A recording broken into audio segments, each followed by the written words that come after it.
David और उसके परिवार की अगले कुछ सालों तक जिंदगी इसी तरह मुश्किलों से गुजरती रही। मगर आखिरकार कुछ समय बाद डेविड और उसकी माँ जैकी को उम्मीद की किरण नजर आने लगी। जैकी उन दिनों विल्मथ इरविंग नाम के आदमी से मिली, जो एक बहुत ही समझदार और सुलझा हुआ इंसान था। वो बहुत कम समय में जैकी से बहुत करीब आ गया था। साथ ही साथ वो डेविड को भी बहुत पसंद करता था और डेविड को हमेशा अपने बेटे की तरह रखता था। जैकी और विल्मथ धीरे धीरे करीब आने लगे। डेविड भी इस बात से काफी खुश था, क्योंकि जब वो अपने पहले पिता ट्रूनिस के घर रहते थे तब उनके पास पैसा तो होता था, लेकिन वहां उनकी जिंदगी नरक से भी बदतर थी। फिर जब वो वहां से अपनी नानी के घर रहने आया तो गरीबी ने उसकी जिंदगी को और मुश्किल बना दिया था। लेकिन आखिरकार जैकी को एक नया हमसफर मिला, जो न केवल जैकी और डेविड से प्यार करता था, बल्कि उसकी आर्थिक स्थिति भी ठीक ठाक थी। जैकी अब विल्मथ के साथ होती थी तो वो बहुत खुश रहती और यही चीज उसकी हंसी में भी देखी जा सकती थी। डेविड जब अपनी माँ को इतना खुश देखता तो उसे भी बहुत अच्छा लगता था। वो सोचता था कि अब उसकी माँ आखिरकार खुश है, जिसकी वो हकदार भी है। कुछ महीने तक ये सिलसिला ऐसे ही चलता रहा और जैकी और विल्मथ ने शादी करने का निर्णय ले लिया। सभी रिश्तेदार इस बात से बेहद खुश थे कि अब आखिरकार डेविड और जैकी एक अच्छी जिंदगी जी पाएंगे। विल्मथ एक बार जैकी और डेविड से मिलने उनके घर आया हुआ था। उस दिन उन सबको एक फुटबॉल मैच देखने जाना था, लेकिन किसी कारणवश विल्मथ ने डेविड और जैकी से किसी और दिन फुटबॉल मैच देखने जाने के लिए कहा और खुद भी अपने घर के लिए निकल गया। अगले दिन जैकी को यह खबर मिली कि किसी ने विल्मथ की गोली मारकर हत्या कर दी। जैकी ये सुनकर कुछ मिनटों के लिए एकदम सुन्न पड़ गई। वो कुछ भी सोच नहीं पा रही थी कि आखिरकार इस बात की वो क्या प्रतिक्रिया दे। वो विल्मथ के साथ बिताए उन सभी लम्हों को याद करने लगी जिसमें वो खुश थी। डेविड खुश था और विल्मथ भी मुस्कुरा रहा था। जैकी और डेविड उस वक्त जब विल्मथ के घर पहुंचे तो उन्हें पता चला कि पिछली रात कुछ गुंडे विल्मथ की हत्या करके भाग गए। जब डेविड वहां पहुंचा तब विल्मथ की लाश खून से सनी हुई जमीन पर पड़ी थी। पुलिस आसपास के इलाकों में छानबीन कर रही थी।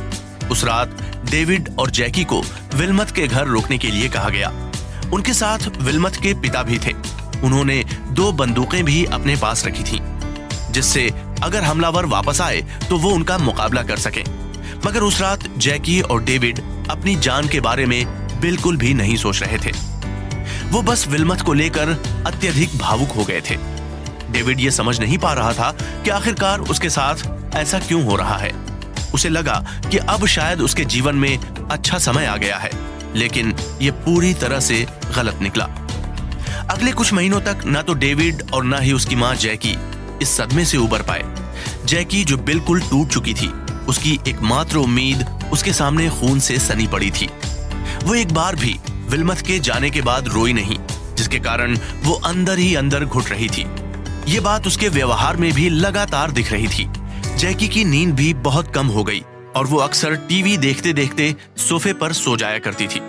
वहीं डेविड ने जल्द ही एक स्कूल में दाखिला ले लिया और वो धीरे धीरे सामान्य जिंदगी की ओर लौटने लगा। मगर उसके जीवन में हादसों का सिलसिला यहीं रुकने वाला नहीं था। एक बार जब डेविड बस में बैठकर अपने स्कूल जा रहा था तब उसने देखा कि एक गाड़ी में से छोटा बच्चा निकलकर उसकी बस की तरफ भागते हुए आ रहा था। उस वक्त बस रुकी हुई थी। उस बच्चे के हाथों में कुछ बिस्किट थे। जैसे ही बच्चा बस के करीब पहुंचा तो बस चालू हो गई और बच्चा बस के नीचे कुचल गया। डेविड, जो केवल एक 15 साल का छात्र था, यह हादसा देखकर एकदम सहम और घबरा गया। उसी वक्त सभी बच्चों को बस से नीचे उतरने के लिए कहा गया। डेविड भी बस से नीचे उतर गया, लेकिन जब उसने उस बच्चे का कुचला हुआ सिर देखा तो वो अंदर तक हिल गया और उसे विल्मथ की याद आ गई। उसे उस बच्चे की जगह विल्मथ की लाश दिखाई देने लगी। उसे याद आने लगा कि कैसे विल्मथ का शरीर जमीन पर खून से सना पड़ा था। डेविड एक और सदमे को झेल नहीं पाया। उस दिन घर आकर डेविड पूरे दिन सदमे में रहा। वो कुछ भी सोच नहीं पा रहा था। कुछ दिन के लिए उसकी जो जिंदगी सामान्य हुई थी, उसमें अब दोबारा बड़ी उथल पुथल मच चुकी थी।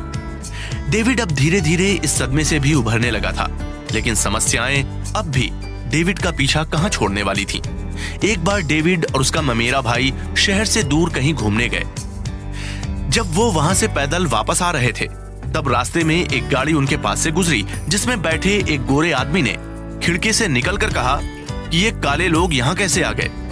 डेविड को अब इन सब बातों की आदत हो चुकी थी, इसलिए उसने और उसके भाई ने इस बात पर कोई प्रतिक्रिया नहीं दी और बस अपना सिर झुकाकर सड़क के किनारे चलते रहे। मगर वो गाड़ी आगे जाकर रुकी और उसमें बैठा गोरा आदमी बंदूक लेकर डेविड के सामने आ गया। बंदूक को डेविड के सामने तानकर उसने फिर उनसे पूछा, तुम काले लोग कहां से हो और इस शहर में क्यों आए हो? हालांकि डेविड ने पहले भी कई बार ऐसे हालातों का सामना किया था, लेकिन इस तरह की परिस्थिति का वो पहली बार सामना कर रहा था जहां उसके सिर पर कोई बंदूक ताने खड़ा था। वो बस यही सोच रहा था कि वो उसका जवाब दे या नहीं। आखिरकार डेविड और उसके भाई ने कुछ न बोलने का निर्णय लिया। वो व्यक्ति डेविड और उसके भाई को गंदी गालियां देकर वहां से चला गया। तब दोनों भाइयों ने राहत की सांस ली, लेकिन डेविड का आत्मविश्वास अंदर से ध्वस्त हो चुका था। वो अपने आप को कीड़े मकोड़ों की तरह मानने लगा था। वो सोचने लगा था कि आखिरकार उसके साथ ऐसा भेदभाव क्यों हो रहा है और लोग ये क्यों नहीं समझते कि हमारी चमड़ी का रंग हमारे व्यवहार को बिल्कुल भी बयान नहीं करता। घर आकर डेविड ने ये बात अपनी माँ को नहीं बताई, लेकिन वो रात भर इसके बारे में सोच सोच कर रोता रहा। कुछ दिनों बाद एक और घटना ने डेविड के साथ भेदभाव को आमंत्रित किया।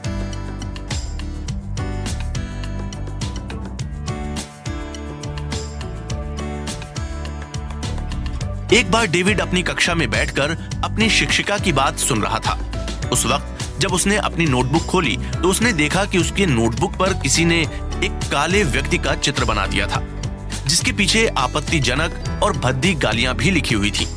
डेविड ये देखकर हैरान हो गया, क्योंकि अब तक किसी ने भी उसको कम से कम उसके स्कूल में तो इस तरह की भेदभाव भरी बातें नहीं कही थी। लेकिन उस दिन डेविड ने यह देखा कि उसके स्कूल के साथी उसके साथ ऐसा व्यवहार कर रहे हैं और उसे एक निम्न दर्जे का व्यक्ति मानते हैं। डेविड तब बिना किसी को देखे अपनी नोटबुक उठाकर कक्षा से बाहर चला गया। पीछे से उसके शिक्षिका उसे बुलाती रही, लेकिन वो रोते हुए सीधे प्रिंसिपल के कमरे में पहुंचा। उसने उस नोटबुक को प्रिंसिपल की टेबल पर फेंका और कहा, अब बस हो गया, मैं अब और नहीं सह सकता। प्रिंसिपल ने उसकी किताब देखी और कहा कि डेविड, इसमें तो काले व्यक्ति की स्पेलिंग भी गलत लिखी है, ये जरूर कोई बेवकूफ होगा। डेविड प्रिंसिपल की ये बात सुनकर बहुत गुस्सा हुआ और रोता रहा। डेविड के लिए परेशानियां यहीं नहीं रुकी। वो लगातार रंग भेद से जुड़े इस तरह के तानों का सामना करता रहा, मगर एक घटना ऐसी हुई जिसने उसे पूरी तरह से तोड़कर रख दिया। डेविड को अपने स्कूल में एक लड़की बेहद पसंद थी। वो लड़की भी डेविड को बहुत पसंद करती थी। एक बार जब वो दोनों एक कैफे में कॉफी पी रहे थे तो उसी वक्त उस लड़की को उसके पिता ने डेविड के साथ देख लिया। उसके पिता ने लड़की को बुलाया और कहा, अगर आइंदा तुम इस लड़के के साथ में दिखी तो तुम्हारी खैर नहीं। ये सुनकर डेविड अंदर ही अंदर पूरी तरह से बिखर गया। उसने कभी नहीं सोचा था कि उसका काला होना उसको इतनी बेइज्जती का पात्र बनाएगा। वो अब पूरी तरह से हार चुका था। वो किसी से भी सहानुभूति की उम्मीद नहीं कर रहा था। डेविड के शरीर को मानो लकवा मार गया हो। ये उसके जीवन का सबसे शर्मिंदगी भरा पल था, जो वास्तव में उस बंदूक वाली घटना से भी ज्यादा शर्मनाक था, क्योंकि ये घटना भरी भीड़ के सामने हुई थी और ये शब्द भी एक पढ़े लिखे व उम्र दराज व्यक्ति के मुंह से निकले थे। इन सब परेशानियों के बीच डेविड के मन में एक सपना था जो अब भी पल रहा था।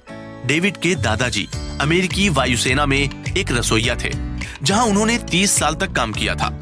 उनको अपनी इस नौकरी पर इतना गर्व था कि वो अपनी सेना की वर्दी हर रविवार को चर्च में जाते वक्त पहनते थे। यही देखकर डेविड भी वायुसेना में जाने के लिए प्रेरित हुआ। वायुसेना में भी जो नौकरी डेविड को सबसे ज्यादा पसंद थी वो पैरा ट्रूपर्स की थी। पैरा ट्रूपर्स वो लोग होते हैं जो वायुयान से पैराशूट की मदद से कूदकर पायलट और सेना के जवानों की जान बचाते हैं। डेविड ने इस बारे में और जानकारी प्राप्त करने के लिए 1 सप्ताह के लिए एक कोर्स में दाखिला लिया।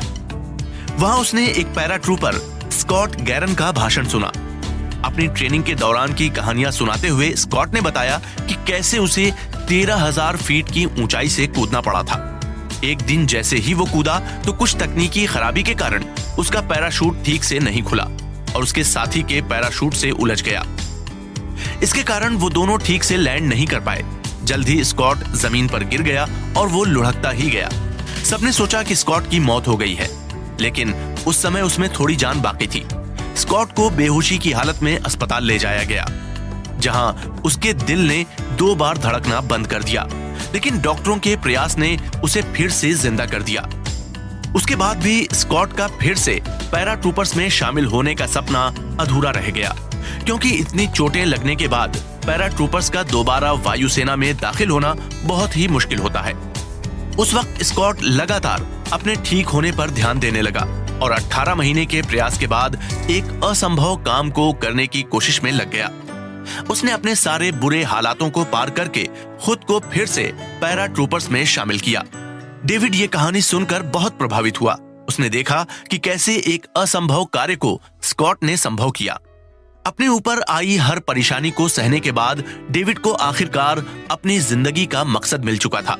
डेविड अब ये सोच चुका था कि उसे किस रास्ते पर चलना है। इसके बाद डेविड ने बास्केटबॉल के खेल में बेहतरीन प्रदर्शन करना शुरू किया, जिससे कम से कम वो अपने स्कूल के बच्चों के सामने अपनी कुछ प्रतिष्ठा बना सके और उसका मनोबल भी बढ़ा रहे। हालांकि वो पढ़ाई में अब भी पहले जितना ही कमजोर था और वो परीक्षा में केवल धोखाधड़ी करके पास हुआ करता था। लेकिन सेना में जाने का अर्थ है अनुशासन, जिससे डेविड अब भी काफी दूर था। मगर उसके जीवन में 2 घटनाएं ऐसी हुई जिसने डेविड को बदलने के लिए काफी प्रोत्साहित किया। पहली घटना तब हुई जब डेविड सेना में दाखिल होने वाली एक परीक्षा में फेल हुआ। डेविड उस परीक्षा में अपनी ओर से जितनी तैयारी कर सकता था करके गया था। उसने सोचा था कि स्कूल की तरह इस परीक्षा में भी वो नकल कर लेगा, लेकिन ये परीक्षा अलग थी। डेविड के आसपास जो बच्चे बैठे थे वो एक अलग विषय की परीक्षा दे रहे थे, इसलिए डेविड के पास ऐसा कोई विकल्प नहीं था जिससे वो नकल कर पाए। डेविड उस परीक्षा में 99 अंकों में से केवल 20 अंक ही प्राप्त कर पाया, जो सेना में भर्ती होने के लिए कम से कम 36 अंकों से काफी कम थे। इस घटना ने डेविड को काफी उदास तो किया ही, मगर साथ ही साथ इसने डेविड को यह भी एहसास दिलाया कि उसे अपने आप को बदलने की कितनी जरूरत है। उसके जीवन की दूसरी घटना उसकी माँ जैकी से जुड़ी थी। डेविड की माँ जैकी जब भी डेविड को कुछ बताती थी तो डेविड उसे सुनने से साफ इनकार कर देता था। डेविड लगातार कॉलेज छोड़कर अपने दोस्तों के साथ उनके घर पर बैठा रहता था। उसकी जिंदगी का कोई भी उद्देश्य नहीं था। जब एक दिन डेविड अपने दोस्त के यहाँ था तो वहाँ उसकी माँ जैकी का फोन आया, जिसने उससे कहा कि उसके कॉलेज से एक पत्र आया है। उस पत्र में यह लिखा था कि डेविड 1 साल में आधे से ज्यादा बार कक्षाओं में नहीं आया है, तो यदि डेविड इन सब कक्षाओं में ना आने का कोई वाजिब कारण नहीं बताता तो वो इस साल कॉलेज पास नहीं कर पाएगा। ये सुनकर डेविड कुछ नहीं बोला। फिर कुछ देर रुककर उसने कहा, मैं आकर पत्र लेता हूँ। थोड़ी देर बाद जब वो अपनी माँ के पास गया तो उसकी माँ ने उससे कुछ नहीं कहा और उसे बस एक सैंडविच बनाकर दे दिया। डेविड अपने कमरे में जाकर उस पत्र को देखने लगा। उसके बाद वो नहाया और खुद को शीशे में देखने लगा। तब उसे ये एहसास हुआ कि वो एक ऐसा इंसान बन गया है जिसकी जिंदगी में कोई उद्देश्य नहीं है। वो एक ऐसा लड़का है जिसे कोई अपने साथ नहीं रखना चाहेगा। डेविड अपने आप से घृणा करने लगा। उसने खुद से कहा कि आखिरकार ऐसे इंसान को वायुसेना क्यों रखेगी। उसी दिन से डेविड ने सोच लिया कि उसे अपने आप को बदलना है और यहीं से शुरू हुई डेविड की अपने आप को बदलने की कहानी। डेविड ने अपने आप से वादे करने शुरू कर दिए। उसने खुद से कहा कि अब उसे बेकार गुंडे की तरह रहना बंद करना होगा। उसे परीक्षा में नकल करनी भी बंद करनी होगी, क्योंकि ये अनुशासित जीवन ही उसे वायुसेना में भर्ती करवा सकता था। डेविड अब लगातार वायुसेना में भर्ती होने की तैयारी में लग चुका था। वो हर दिन भागता, जिम जाता और पढ़ाई भी मन लगाकर करता था। धीरे धीरे उसकी माँ को भी ये एहसास हो गया कि डेविड इस बार वायुसेना में भर्ती होने के लिए काफी गंभीर है। जैकी ने डेविड के लिए एक शिक्षक रखा जो उसको ये बताएगा कि वो कैसे वायुसेना में भर्ती हो सकता है। धीरे धीरे डेविड हर चीज में बेहतर होने लगा और 6 महीनों के अंदर ही उसने अपनी पढ़ाई का स्तर 4th कक्षा से उच्च विद्यालय के स्तर तक पहुंचा दिया। अपने तीसरे प्रयास में डेविड आखिरकार वायुसेना की परीक्षा पास करने में सफल हुआ और वायुसेना में भर्ती हो गया। लेकिन क्या संघर्ष अब डेविड का साथ छोड़ चुका था? ये देखने वाली बात थी। चैलेंज संख्या 2। डेविड के लिए अब वो वक्त आ चुका था जब वो खुद की नजरों से नजरें मिलाकर खुद का सामना करें। आप खुद से झूठ नहीं बोल सकते, इसलिए आप अपने घमंड को बढ़ावा न दें। जब आप अपने घमंड को बढ़ावा देते हैं तो वास्तव में वही आपको एक वास्तविक हीरो बनने से रोकता है। डेविड ने यह काम शीशे के सामने देखकर खुद से बात करके किया। आप भी ऐसा कोई तरीका निकाल सकते हैं जिससे आप अपने असुरक्षित विषयों और अपने सपनों के बारे में बात कर सकते हैं। आप अपने आप को लगातार ये याद दिलाइए कि आप जिंदगी में क्या पाना चाहते हैं, और जब भी आप अपने उस लक्ष्य से भटकें तो खुद को ये याद दिलाइए कि आपका लक्ष्य क्या है। आपका जो भी लक्ष्य है उसे पूरा करने के लिए सिर्फ और सिर्फ आप जिम्मेदार हैं। कोई भी दूसरा व्यक्ति आपकी सफलता और असफलता के लिए जिम्मेदार नहीं है। इसलिए अपने हर कदम को देखना शुरू कीजिए। आपका उठाया हर कदम क्या आपको अपने लक्ष्य तक पहुंचा रहा है, ये जानना बहुत जरूरी है। अपनी गलतियों को नकारना बंद करें। आप जैसा महसूस करते हैं, आप कम से कम खुद को तो